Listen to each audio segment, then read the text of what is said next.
All right, hello once again. This is Jeff Scott of Rankin Technical College, and I've been going over the PowerPoint presentations from Murachs HTML5 and CSS3 3rd edition for the AWD Application and Web Development 1000 Web Technologies class. And right now I'm about to start Chapter 12 of 19. And in this chapter we learn how to add audio and video to the website. And they talk more about the, for lack of better words, newfangled way of doing it, and for lack of better words, the old-fangled way of doing it. So we're going to be introduced to both here. This is a shorter chapter. And as you notice, we have 2 applied objectives and 3 knowledge objectives. For the applied, use the HTML5 audio and video elements to add audio and video to a web page.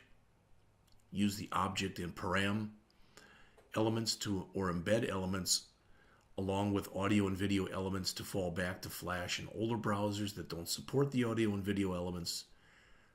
That's for applied. And for knowledge, distinguish between media type, media player, and codec. Explain why more than one audio or video type is required to run an audio or video file in all browsers. And in general terms, describe the coding required for adding audio or video to a web page. As we get into this, the first thing to realize is one of the reasons that HTML5 even came to be is the disparity between different, not browsers, but different platforms, etc., as far as how they wanted to do audio and video. All right? So there still isn't universal agreement on how things should be done. As you can see here, and I'm not going to go over any of these, but they've got MPEG-4, more often known as MP4, all right, is the first one that's there. And it's interesting because when I create these presentations, they're saved as MP4 files. All right.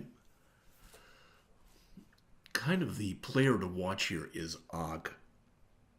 Here and here, because OGG is open source and it seems to be gaining popularity as time goes on, and it may be, I'm not sure, I don't know, it may be the one that browser and platform manufacturers agree on eventually.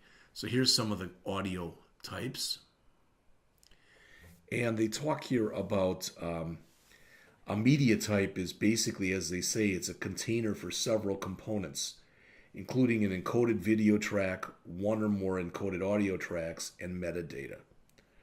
If you want to play a media type, the browser requires a media player for that type, such as QuickTime for Mac, Windows Media Player for Windows, and with some, Flash. To say that a browser natively supports a media type means that the browser doesn't require any kind of special plugin to be able to use it. Now, for video codecs, all right, within a media type, a video is embedded with a specific type of code. And there are lots of these codes available, but 3 of the major ones are shown on the slide here.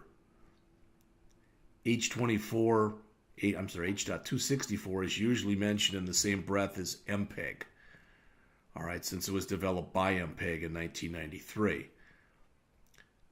Theora, which is the second one, is the video stream portion of the OGG media type, and VP8 was originally developed by On2 Technologies and later required by Google.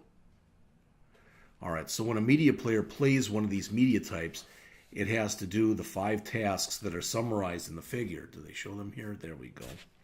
So it has to determine the media type the user is attempting to play. It has to determine whether or not it has the capability to decode the audio and video streams that are in there.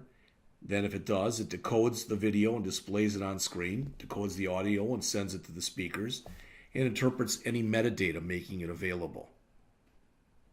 So to do this, the media players use software that are called codecs, and that's a kind of an acronym that's derived from compressor, decompressor, because video and audio are compressed when they're encoded and decompressed when they're decoded. Now, not only are there video codecs, there are audio codecs. All right, and again, 5 of the most common are shown right here. When you watch a video or listen to audio in the browser, the media player is responsible for interpreting the media type, and it's also responsible for decoding the audio so it can direct the sounds to the speakers on the device. Now, unlike video codecs, audio codecs often have the same name as their media type or a similar name.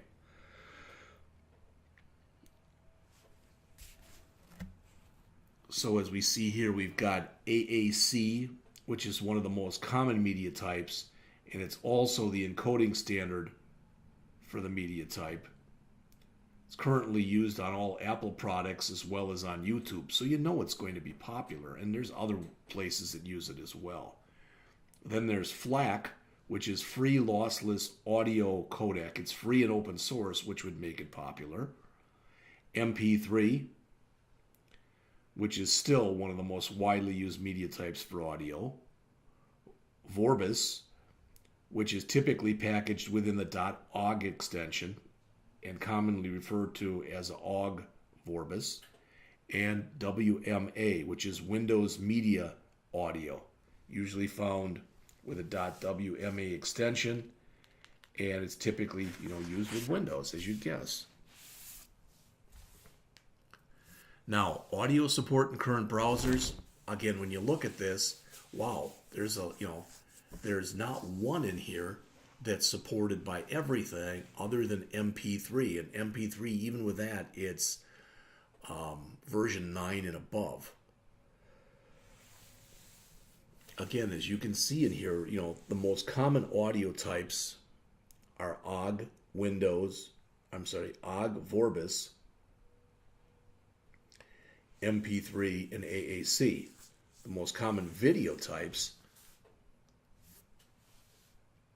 are OGG, Theora, MP4, and WebM. Mobile devices like the iPhone and Google's Android support the H.264 video and AAC audio within MPEG. Oftentimes when you do this, you use the MIME type, and you use that to describe the contents of a file, and it can assist browsers in determining the type of player to use. Here's some of those types.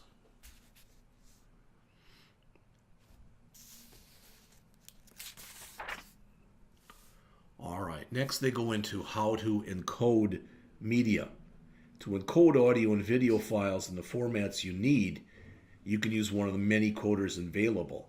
One of the ones that the author recommends here is the Miro Video Converter.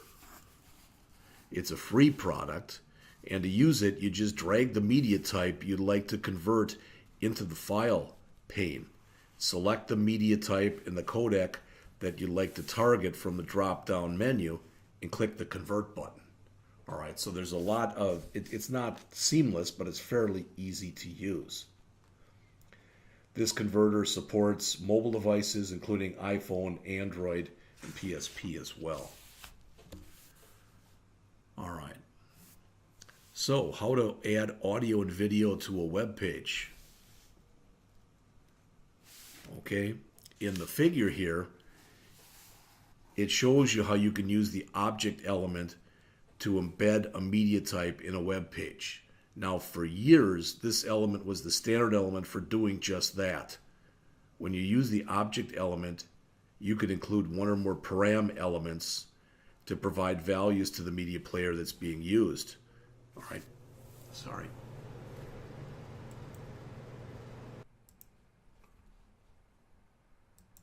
All right, so to continue on,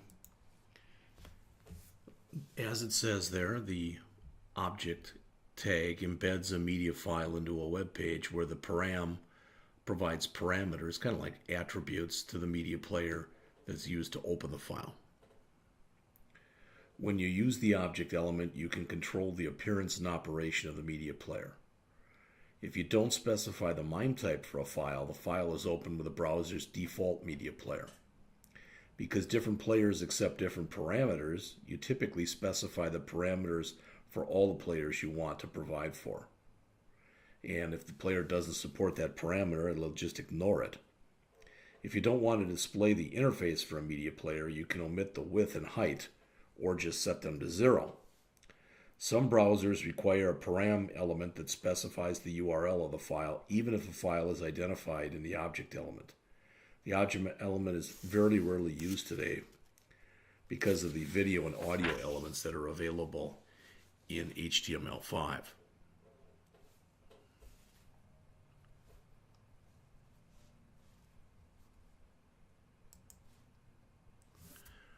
Now, another element that is commonly used in existing sites for embedding media files is the embed element. This element wasn't supported by previous HTML standards.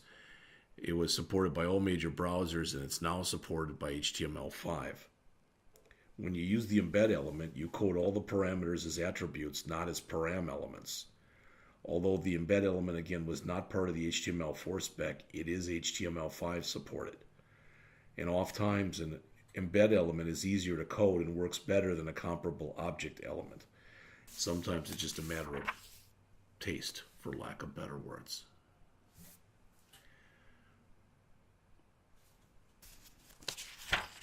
As it shows there's websites for information. So if you want stuff, QuickTime, which is a Mac product, Flash, which sort of has fallen out of favor because of the fact that by and large, Apple doesn't support Flash, and Windows Media Player.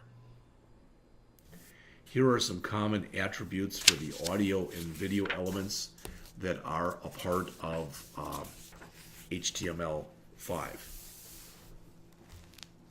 In their simplest form, you just add the video and audio elements to a page and code the source attributes that point to the media files to play. And that's what they show in the first example, the one that's right here. That's about as simple as possible. If you want to set some of the options that the elements support, you can code the other attributes summarized in this figure here. You've got source, which of course you need because it's the file to play. Poster, which is supported only by the video element, and basically while the video file is loading, it gives you like a little picture. Preload, which has one of 3 possible values that tell the browser whether to preload any data. Those values are none, which is the default. Metadata, which means only preload the metadata like dimensions and track list, or auto, preload the entire video file. Autoplay, which starts playing the media as soon as the web page is loaded. Loop, which causes the media to repeat when it reaches its end. Muted, supported only by the video element, which causes the video to begin playing if autoplay is also coded with a volume muted. Controls, which displays the different controls underneath the audio or video being played. Width and height, which specify the width or the height of the media file to be played within the browser.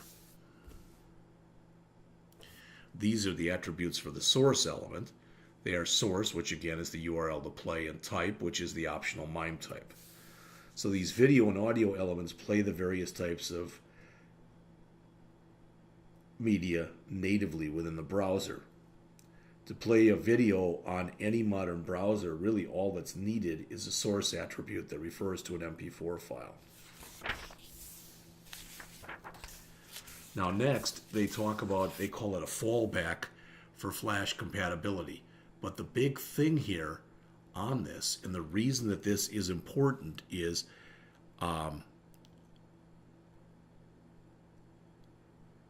as I mentioned, Mac has said that they weren't going to be supporting Flash anymore. So for browsers that don't support the video and audio elements, you can nest an object element within a video or audio element to play a Flash file.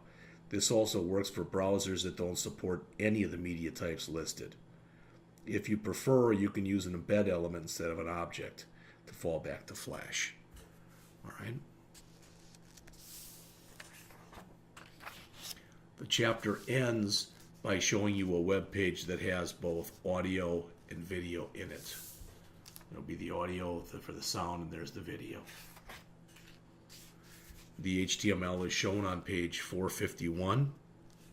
Both the audio and the video fall back to Flash if the browsers don't support the audio and video elements. There's also an absence here of the autoplay attribute, which prevents the browser from automatically playing the sound when the page loads. That pretty much, I believe, that's it for Chapter 12, a very short chapter.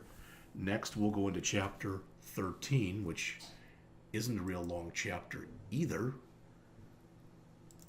And the next chapter then that we go over, Chapter 13, will be on working with fonts and printing. I will be back with that lecture shortly.